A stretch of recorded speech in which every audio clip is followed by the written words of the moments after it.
क्या? इससे जल्दी तो मेरी बॉटल से शैम्पू नहीं निकलता।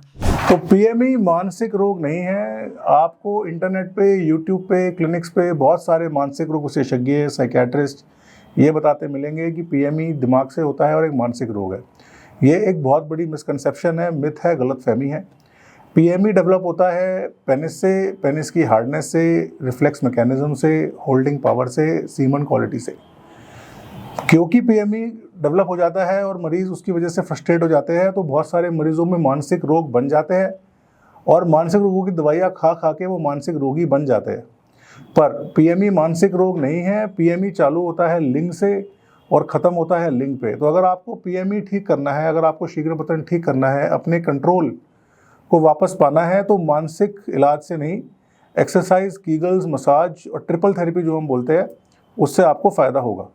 क्या किसी और बीमारी से भी शीघ्र पतन हो सकता है? तो सेकेंडरी पीएमई मतलब कि ऐसा पीएमई जो आगे उम्र में डेवलप होता है, वो डेफिनेटली किसी ना किसी और बीमारी के साथ डेवलप होता है।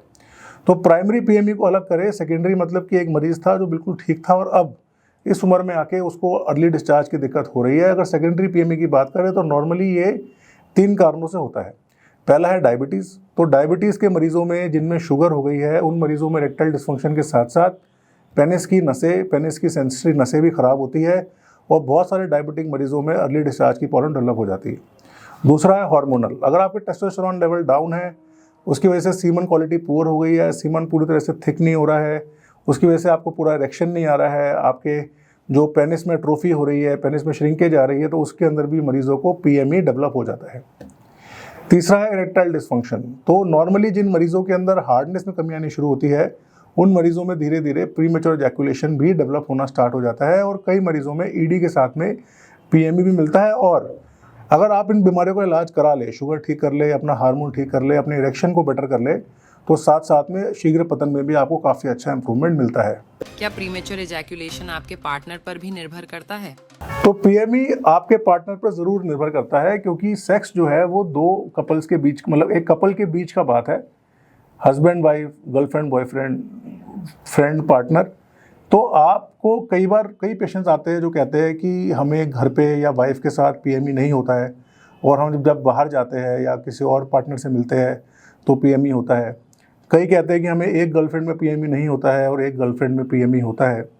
कई कहते हैं कि हम अगर बहुत दूर रहते हैं अपनी वाइफ से और हम महीने में एक ही बार मिल रहे हैं तो पीएमई होता है, पर अगर हम रेगुलरली सेक्स कर रहे हैं तो पीएमई नहीं होता है।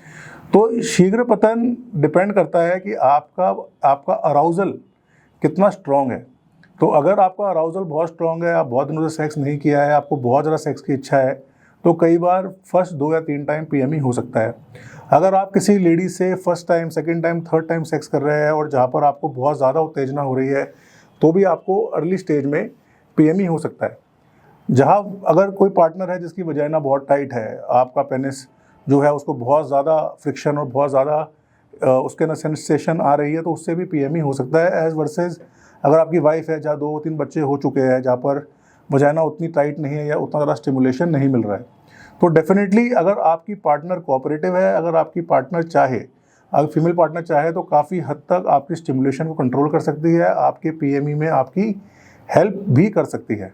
प्रीमेच्योर इजैकुलेशन के बारे में समाज में कॉमन मिसकंसेप्शंस क्या हैं? तो शीघ्र पतन के बारे में समाज में बहुत सारी कॉमन मिसकंसेप्शंस है। वैसे तो सेक्सुअल रोगों के बारे में आप जानते ही है कि समाज में बहुत सारी मिसकंसेप्शंस है। कुछ कहते हैं कि सीमन पतला होने से पीएमई होता है, कंप्लीटली गलत है। सीमन क्वालिटी का डेफिनेटली पीएमई में रोल है, पर कोई सीमन पतला हो गया इस कारण से डिस्चार्ज हो रहा है, ये कंप्लीटली फॉल्स मिसकंसेप्शन है। कुछ कहते हैं कि जो शीघ्र पतन है वो एक मानसिक रोग है, एक बीमारी है जो कभी ठीक नहीं हो सकती। नहीं, शीघ्र पतन मानसिक बीमारी नहीं है। शीघ्र पतन एक हैबिट है जो आपने डेवलप करी है, जिसको आप ठीक कर सकते हो। हैबिट मतलब स्विमिंग, साइकिलिंग। आप स्विमिंग करते हुए इनिशियली जैसे भी सीख गए स्ट्रोक लगाना, आप वैसे ही स्ट्रोक लगाते रहेंगे। अगर आप गाड़ी चलाते हुए क्लच और ब्रेक जैसे सीख गए तो वैसे ही चलाते रहेंगे अनकॉन्शियसली। तो अगर आप अर्ली एज में मास्टरबेशन करके आपने अपने रिफ्लेक्सेस को ख़राब कर लिया है, तो कई बार ज़िंदगी भर आप उसी तरह डिस्चार्ज करते रहते हैं। तो पीएमई एक बीमारी से ज़्यादा एक हैबिट है जिसको हम चेंज कर सकते हैं, ठीक कर सकते हैं। फिर कहते हैं कि पीएमई जो है प्रीमेच्योर इजैकुलेशन और इरेक्टाइल डिस्फंक्शन के बारे में बहुत सारे मिसकंसेप्शंस है। कई लोग समझते हैं कि जो शीघ्र पतन है वो अकेले नहीं होता, वो हमेशा इरेक्शन की प्रॉब्लम के साथ ही होता है। ऐसा नहीं है। बहुत सारे मरीज ऐसे हैं जिनको सिर्फ शीघ्रपतन होता है और इरेक्टाइल डिस्फंक्शन की कोई प्रॉब्लम नहीं होती और उनका ही प्रॉपर इलाज पॉसिबल है और हो सकता है। तो अब आपने देखा एपिसोड 1 और एपिसोड 1 में हमने काफ़ी हद तक प्रीमैच्योर इजैकुलेशन के सबसे कॉमन क्वेश्चंस आंसर किए हैं। आपको इस एपिसोड से समझ में आया होगा कि प्रीमैच्योर इजैकुलेशन एक हैबिट है, बीमारी नहीं है, ये कोई मानसिक रोग नहीं है। ये इजैकुलेशन 2 तरह का होता है, primary secondary.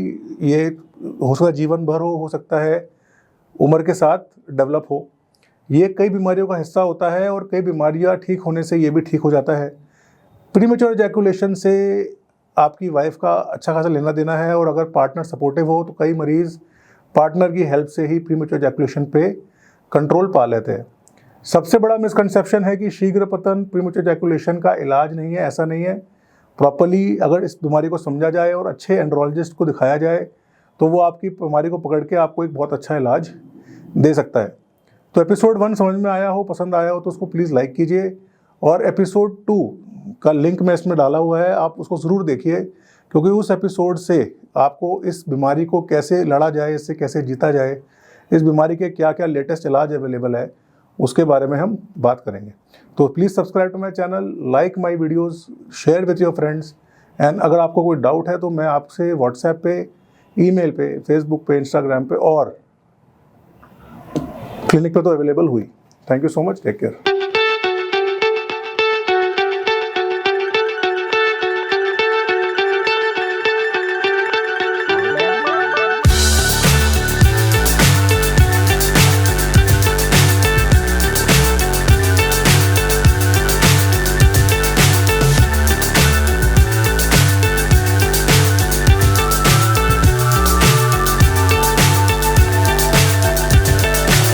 So high I'm hypnotized. What's up is down, what's left is right. Chasing stars and holding you.